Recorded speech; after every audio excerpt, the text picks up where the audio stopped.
अस्सलाम वालेकुम। स्किन हमारी बॉडी का लार्जेस्ट ऑर्गन है जिसने हमारी बॉडी का तकरीबन 22 स्क्वायर फीट एरिया कवर किया हुआ है। स्किन का सबसे इम्पोर्टेंट फंक्शन प्रोटेक्शन है। स्किन के नीचे जितने भी स्ट्रक्चर्स प्रेजेंट होते हैं ये उन्हें इंजरी और जर्म्स के अटैक से बचाती है।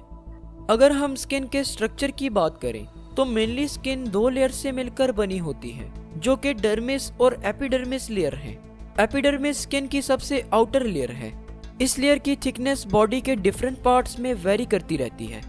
ये लेयर हैंड की पाम्स और फीट की सोल्स में सबसे ज्यादा थिक होती है।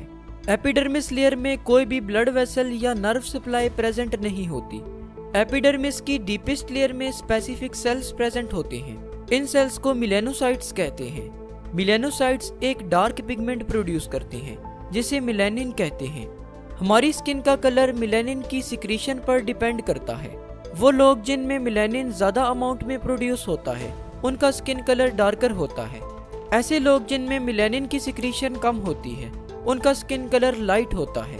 मिलेनिन की सिक्रीशन डिफरेंट रीजन्स के लोगों में डिफरेंट होती है जबकि मिलेनोसाइट्स तकरीबन सभी में इक्वल अमाउंट में प्रेजेंट होते हैं। डर्मिस एपिडर्मिस के नीचे प्रेजेंट लेयर को कहते हैं। डर्मिस की नेचर इलास्टिक होती है क्योंकि इसमें कोलेजन फाइबर प्रेजेंट होते हैं जो इलास्टिक नेचर के होते हैं।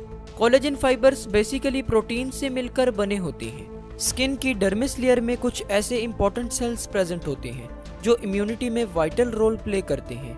इन सेल्स में फाइब्रोब्लास्ट, मैस्ट सेल्स और मैक्रोफेजेस शामिल हैं। फाइब्रोब्लास्ट ऐसे सेल्स होते हैं जो कि प्रोटीन से मिलकर बने होते हैं। ये सेल्स इंजरी के बाद बनने वाली वाउंड की हीलिंग में मेजर रोल प्ले करते हैं। मास्ट सेल्स ऐसे सेल्स होते हैं जो कि छोटे छोटे ग्रेन्यूल से मिलकर बने होते हैं। ये सेल्स इम्यूनिटी में रोल प्ले करते हैं। मैक्रोफेजेस ऐसे सेल्स होते हैं जो कि बैक्टीरिया और दूसरे हार्मफुल ऑर्गेनिजम्स की डिस्ट्रक्शन में सबसे ज्यादा इंपॉर्टेंट हैं। स्किन में प्रेजेंट इन सब सेल्स की वजह से हमारी बॉडी को प्रोटेक्शन मिलती है और हम इन्फेक्शन से बचे रहते हैं। देखिए, जैसा कि हम जानते हैं कि हमारी बॉडी बहुत से सेल से मिलकर बनी होती है और इन सेल्स में एंजाइम्स प्रेजेंट होते हैं। एंजाइम्स के बगैर हमारी बॉडी में होने वाले मेटाबॉलिक रिएक्शंस इम्पॉसिबल होते हैं। मेटाबॉलिक रिएक्शंस उन रिएक्शंस को कहते हैं जिनमें फूड की ब्रेकडाउन और एनर्जी की प्रोडक्शन वगैरह शामिल हैं। एंजाइम्स सिर्फ एक स्पेसिफिक टेम्परेचर पर ही काम कर सकते हैं, इसलिए सेल का टेम्परेचर रेगुलेट करना बहुत जरूरी है। स्किन हमारी बॉडी का टेम्परेचर रेगुलेट करवाती है और टेम्परेचर रेगुलेशन के लिए स्किन बॉडी में स्वेटिंग और शिवरिंग जैसे प्रोसेसेस को एक्टिव करवाती है। इन प्रोसेसेस के जरिए से हमारी बॉडी में हीट लॉस और हीट प्रोडक्शन होती है। हमारी बॉडी का टेम्परेचर तकरीबन 37 डिग्री सेल्सियस पर मेंटेन हो जाता है। ये वो टेम्परेचर है जिस पर एंजाइम्स अपनी नॉर्मल फंक्शनिंग परफॉर्म करते हैं। स्वेट ग्लैंड्स हमारी स्किन की डर्मिस लेयर में प्रेजेंट होते हैं। जब बॉडी का नॉर्मल टेम्परेचर 0.25 डिग्री सेल्सियस से 0.5 डिग्री सेल्सियस तक बढ़ता है तो स्वेट ग्लैंड्स एक्टिव हो जाते हैं और स्किन की सरफेस पर स्वेट सिक्रीट होता है और इस तरह से हमारी बॉडी का टेम्परेचर रेगुलेट होता है। स्किन हमारी बॉडी की ज्यादातर हीट को लॉस करवाती है। जब हमारी बॉडी का टेम्परेचर बढ़ जाता है तो हमारी ब्लड वेसल्स यानी कि आर्टेरियोल्स और वेन्यूल्स डायलेट कर जाती हैं। डायलेट कर जाना यानी कि डायलेशन से मुराद ब्लड वेसल्स का रिलैक्स हो जाना और इनकी एम्प्टी स्पेसेस का ज्यादा हो जाना है। डायलेशन की वजह से स्किन के नीचे प्रेजेंट कैपिलरी नेटवर्क में ज्यादा से ज्यादा ब्लड इंटर होता है और इस तरह हीट लॉस भी ज्यादा होता है। जब एनवायरनमेंट का टेम्परेचर लो होता है तो स्किन के नीचे प्रेजेंट कैपिलरीज के नेटवर्क में कंस्ट्रिक्शन हो जाती है। कंस्ट्रिक्शन से मुराद कैपिलरीज का सिकुड़ जाना है और इस तरह से कैपिलरीज की एम्प्टी स्पेसेस भी कम हो जाती हैं और स्किन के नीचे प्रेजेंट कैपिलरीज के नेटवर्क में ब्लड फ्लो कम से कम होता है। जब ब्लड फ्लो कम होता है तो ऑटोमेटिकली हीट लॉस भी कम से कम होती है।